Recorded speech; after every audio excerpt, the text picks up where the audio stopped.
Saludos amigos del mundo, telespectadores.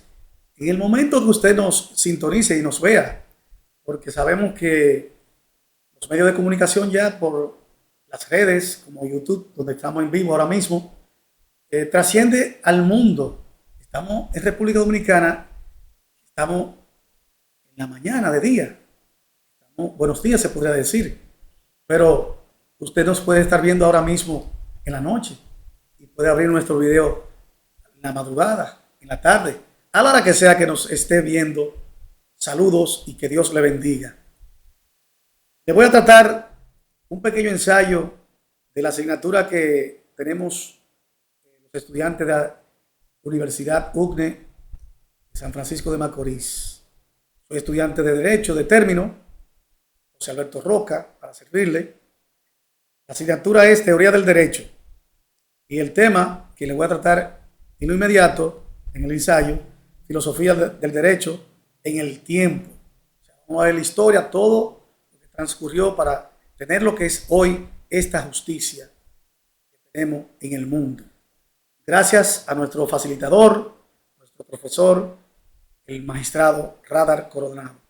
De inmediato le voy a hacer una pequeña introducción para que tengan nociones de qué vamos a desarrollar en el transcurso del ensayo.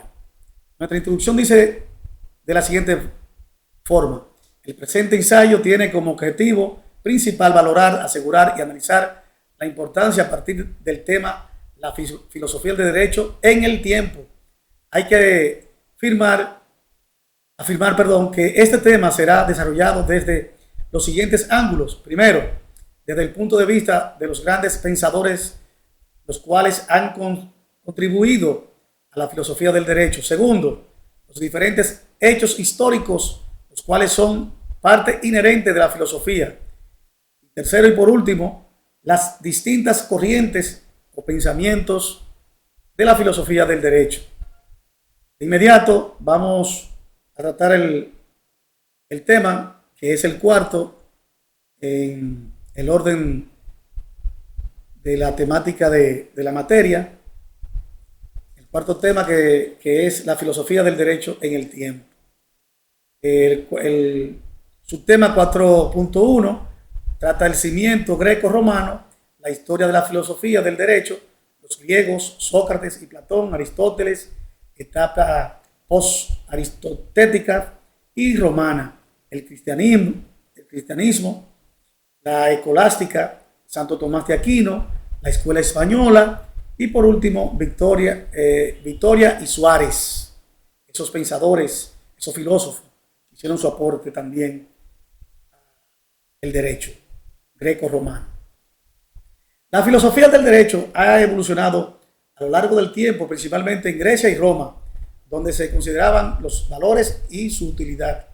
La filosofía del derecho se ocupa de comprender la naturaleza del derecho, explorar el origen del derecho, justificar el derecho, entender la función del derecho, analizar la relación entre el derecho y la moral, explorar la relación entre el derecho y la justicia, analizar la relación entre el derecho y la política.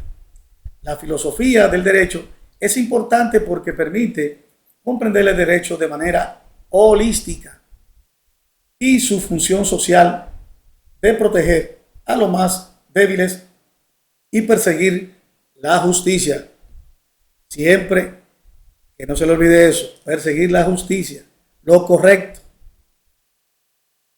El cimiento greco-romano en derecho se basa en los criterios de análisis de la antigua Grecia y en los preceptos del derecho romano. La antigua Grecia, la política de la polis ciudad griega se trasladó al ejercicio jurisprudencial e imperial romano. La hermenéutica, el arte de interpretar y comprender, es uno de los grandes aportes de los griegos al derecho. El estoicismo influyó en la creación del ius. El derecho romano se basó en la costumbre, es decir, en los actos socialmente aceptados. Se apoyó en tres preceptos: honesto, honeste, vivere, que significa vivir honestamente. Se considera un excelente medio de educación jurídica. Es el fundamento del derecho civil y comercial en la mayor parte de los países.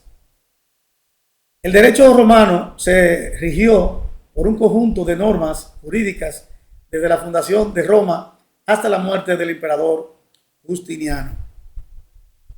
Hay que destacar que los últimos tiempos de la Edad Antigua se caracterizaron por la búsqueda continua de lo divino, así como por el interés exclusivo por el último destino del alma, por su salvación, es decir, que tiene lugar un cambio de actitud en el interés del hombre, produciéndose un abandono de la metafísica para centrarse en el tema relativo al comportamiento humano, pasando a primer plano los temas éticos.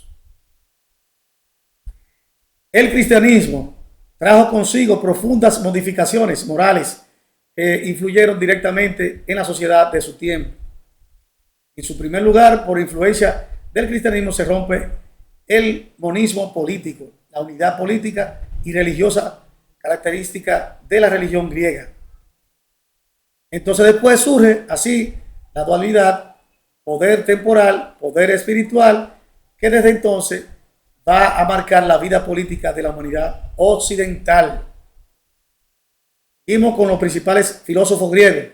Sócrates, filósofo griego considerado el fundador de la filosofía moral o axiología, que ha tenido gran peso en la posterior historia de la filosofía occidental por su influencia sobre Platón. Sócrates no escribió nada y, a pesar de haber tenido numerosos seguidores, nunca creó una escuela filosófica.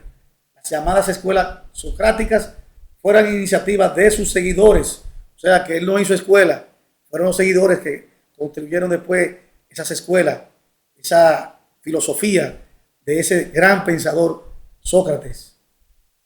Su actividad filosófica nos ha llegado diversos testimonios contradictorios, entre ellos como los de Jenofonte, Aristófanes o Platón, que suscitan el llamado problema socrático, es decir, la fijación de la auténtica personalidad de Sócrates y del contenido de sus enseñanzas.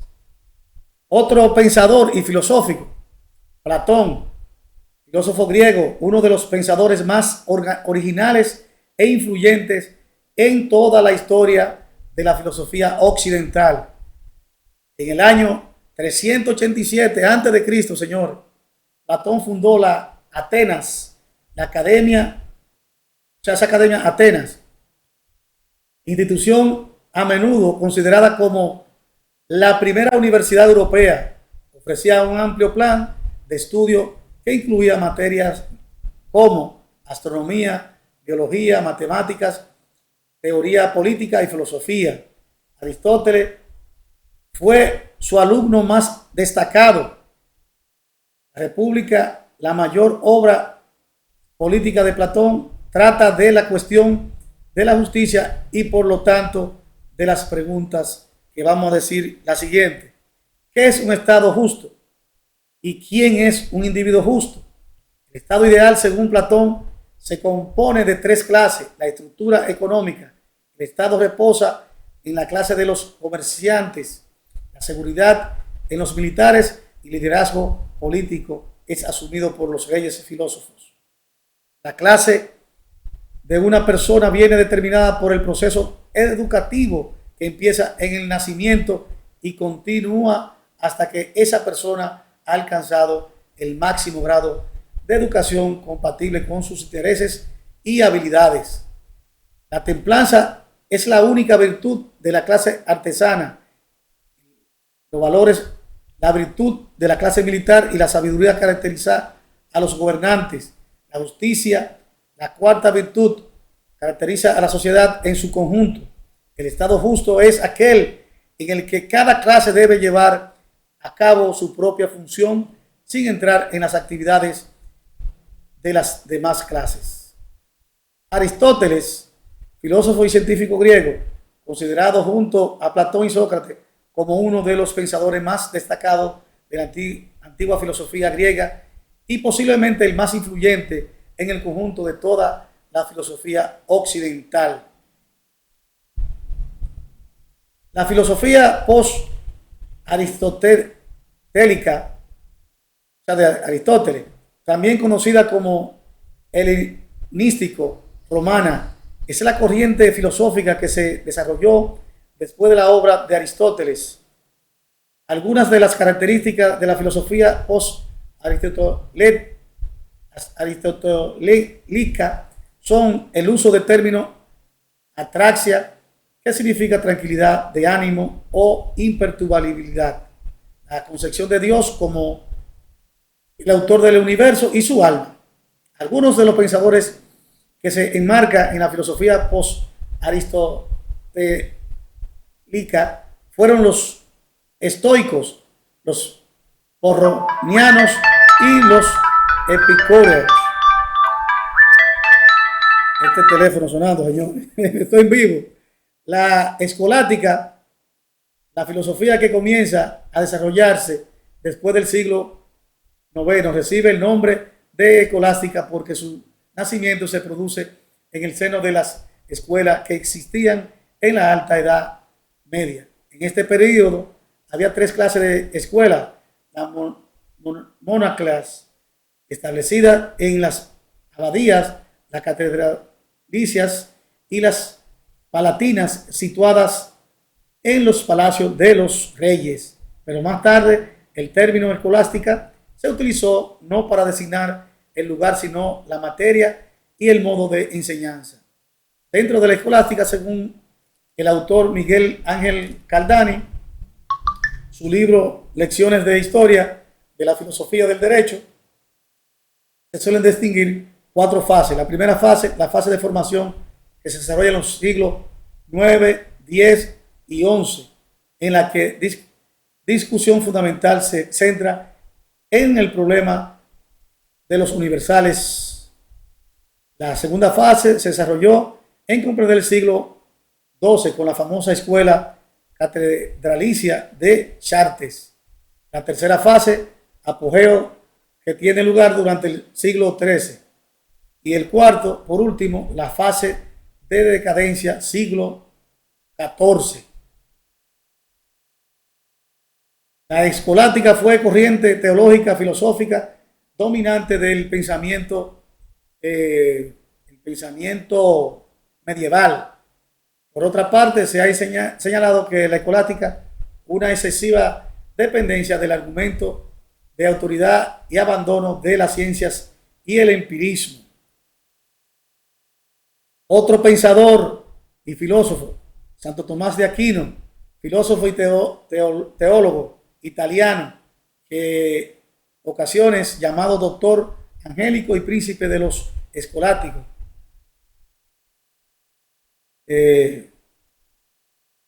Es conocido también como doctor angélico o doctor común y es considerado santo por la Iglesia Católica.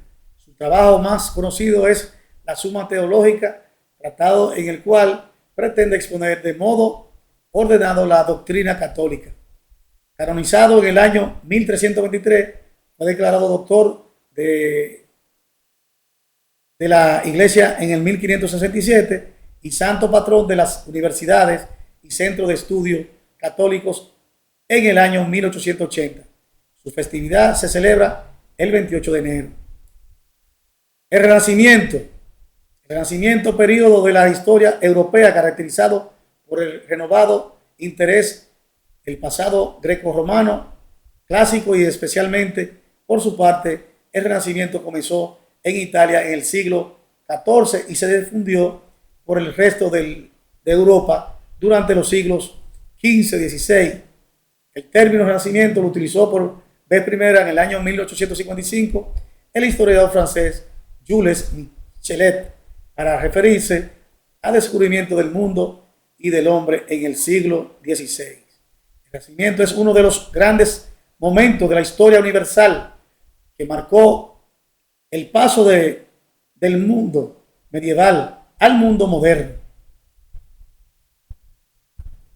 Personajes más influyentes en el post-Renacimiento: Montesquieu, Es uno de los filósofos y ensayistas ilustrados más relevantes, en especial por la articulación de la teoría de la separación de poderes que se da por descontado en los debates modernos sobre los gobiernos y ha sido implementado en muchas constituciones a lo largo del mundo. Su pensamiento debe ser enmarcado dentro del espíritu crítico de la Ilustración francesa, patente en rasgos como la tolerancia religiosa, la aspiración de libertad y su concepto de la felicidad en el sentido cívico. Jean-Jacques Rousseau, definido como un ilustrado a pesar de las profundas contradicciones que lo separaron de los principales representantes de la Ilustración. La idea política de Rousseau influyeron en gran medida en la revolución, el desarrollo de las teorías republicanas y el crecimiento del racionalismo. Su herencia de pensador radical y revolucionario está probablemente mejor expresada en sus dos fases más célebres. Una contenida en el contrato social, el hombre nace libre, pero en todos lados está encadenado. La otra, presente en su Emilio, o de la educación, el hombre es bueno por naturaleza. De ahí parte su idea de la posibilidad de la educación. El liberalismo, llamado también individualismo, es una doctrina exaltando la bondad natural de la persona humana, del individuo. Afirma en consecuencia la bondad de su conducta libre y autónoma. Otro pensador, Immanuel Kant, filósofo alemán considerado por muchos como el pensador más influyente de la era moderna. La piedra angular de la filosofía kantiana, en ocasiones denominada filosofía crítica, está recogida en una de sus principales obras críticas de la razón pura, en el año 1781. Otro pensador, Jorge Federico Hegel, considerado por la historia clásica de la filosofía como el representante de la cumbre del movimiento decimonónico alemán del idealismo filosófico. La escuela española, a la reforma triunfante en los países sajones, se opusieron los países católicos fieles a Roma, principalmente España e Italia, no solo con las armas, sino con la cultura. La contrarreforma, protagonizada por teólogos y tratadistas, tuvo su más genuina expresión en el Concilio de Trento, que reforzó la disciplina eclesiástica y puntualizó los principales doctrinales del catolicismo. Francisco de Vitoria fue un fraile dominico español y catedrático de la Universidad de Salamanca. Es conocido como el padre del derecho internacional y fundador de la Escuela de Salamanca. Sus ideas y contribuciones se basaron en el pensamiento humanista del realismo aristotélico tomista.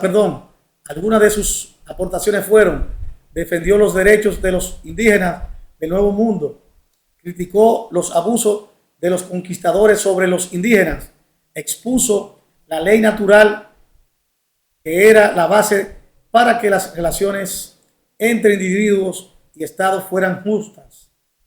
Se opuso a la esclavitud en los territorios bajo la corona española. Proporcionó la mezcla de la cultura española con la nativa. Defendió la libertad de intercambio y el comercio voluntario. Oposición a las prácticas monopolísticas. Victoria fue un innovador, señores, en los métodos de enseñanza universitaria. Francisco Suárez fue el representante más destacado de la escolástica del siglo XVI. Sus contribuciones teológicas y filosóficas son muy amplias y afectan a casi todos los problemas tratado por los escolásticos de la época. El Renacimiento, derecho natural, racionalista Montesquieu, Rousseau y el liberalismo individualista, la filosofía de Kant, el idealismo alemán. El Renacimiento del derecho fue un periodo de avances jurídicos y una nueva expectativa sobre el derecho que se desarrolló entre los siglos XV y XVI. El derecho natural racionalista es una doctrina jurídica que se desarrolló en los siglos XVII y XVIII y que se basó en la razón para establecer principios y preceptos éticos jurídicos. Montesquieu fue un pensador político con pasión por la ciencia. Desarrolló su pensamiento político sobre la distribución de las funciones del Estado y la separación de poderes. Jean-Jacques Rousseau fue un filósofo, escritor, músico, botánico y naturalista franco-suizo. Sus aportes fueron teoría política democrática, libertad e igualdad, bondad natural del hombre, educación, influencia en la Revolución Francesa.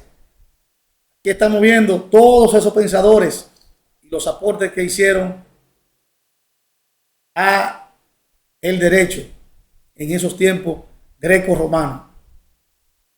Positivismo histórico y materialismo, la huella del positivismo, sociológico, y positivismo jurídico, la teoría del derecho. El positivismo y el materialismo histórico son corrientes de pensamiento que se han aplicado en el estudio de la sociedad y la historia. El positivismo se centra en la ciencia y el conocimiento observable, mientras que el materialismo histórico se basa en la relación entre el trabajo y la producción. El positivismo histórico es una corriente historiográfica que se desarrolló en Europa en la segunda mitad del siglo XIX. Se basa en la idea de que la historia es progreso que va de la barbarie al desarrollo y que el tiempo es unineal. El positivismo jurídico es una corriente filosófica que considera que el derecho es una creación del Estado y que las leyes son reglas establecidas por los seres humanos. El materialismo histórico es una teoría que explica la historia humana a partir de la lucha de clases y contradicciones entre las fuerzas productivas y las relaciones de producción. Fue desarrollada por Karl Marx y Friedrich Engels. Señores, ya por último, se ha hecho un poquito largo este ensayo, porque de verdad es bastante largo el material que envuelve todas estas cuestiones de la filosofía del derecho en el tiempo. Sabes que la historia completa del derecho en sus inicios.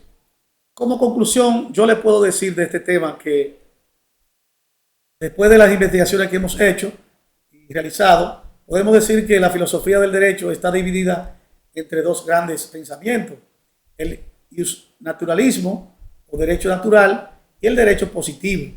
Por lo que el naturalismo es una teoría ética y jurídica que defiende la existencia de derechos del hombre fundados o determinados en la naturaleza humana, universales, anteriores y superiores, o independientes al ordenamiento jurídico positivo y al derecho fundado en la costumbre o derecho consuetudinario, véase fuente del derecho, mientras que el derecho positivo es el conjunto de normas jurídicas escritas por una soberanía. Esto es toda la creación jurídica del órgano estatal que ejerza la función legislativa. Señores, gracias nuevamente por sintonizarnos, por estar ahí con nosotros y darnos ese like. Suscríbase a nuestro canal para que siga viendo ensayos y nuestras exposiciones de este tipo de temas jurídicos. Gracias a todos. Que pasen buen día y que Dios les bendiga.